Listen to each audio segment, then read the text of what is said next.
Paul Carey, another, just retired. He recently, after almost 40 years on the job. Paul and his son were captains together, and they were district chiefs together. And Paul has been instructing for the International Association of Firefighters for 30 years, I think he told me. He teaches hazmat, he goes all over the country, he probably even leaves the country. Paul's a top shelf, first class guy. You spent almost 40 years on the Boston Fire Department. You spent almost every day of your career working in the city's busiest firehouses. Why? I wanted to be where the action was.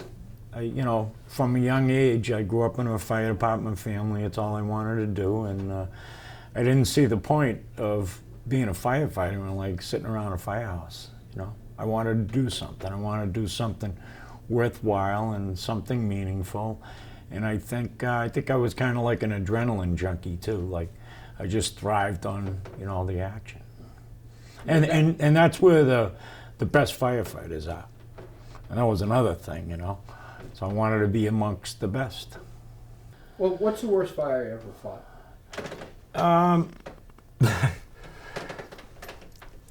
Probably the Beacon Street fire in 2014,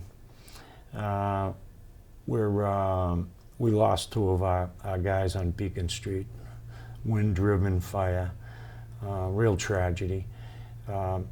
There's few things that shook me up in 39 years. I always say to people, you know, I've been busted up a lot. I mean, my body's full of scars. I mean, I've broken my neck. I mean, I've had my shoulders done. I mean, I could go on and on and on and tell you all these stories, but you know, that comes with the job. You know, the burns, the stitches, the fractures. But I've had 5 near-death experiences on the fire department. I mean, really near-death. Beacon Street was one of them.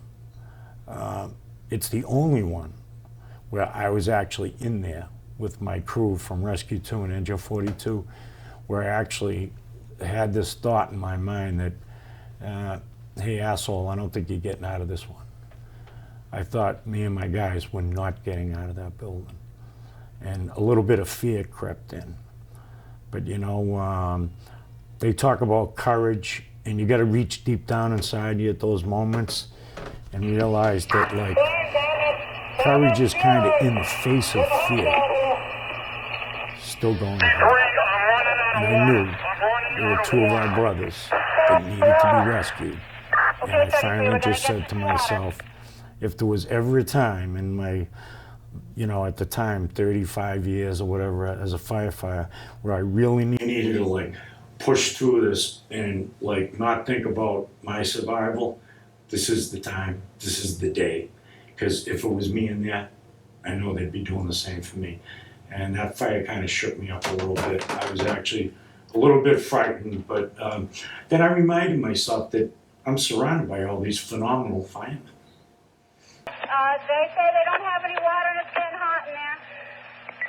What is their location, Firewall? Please look.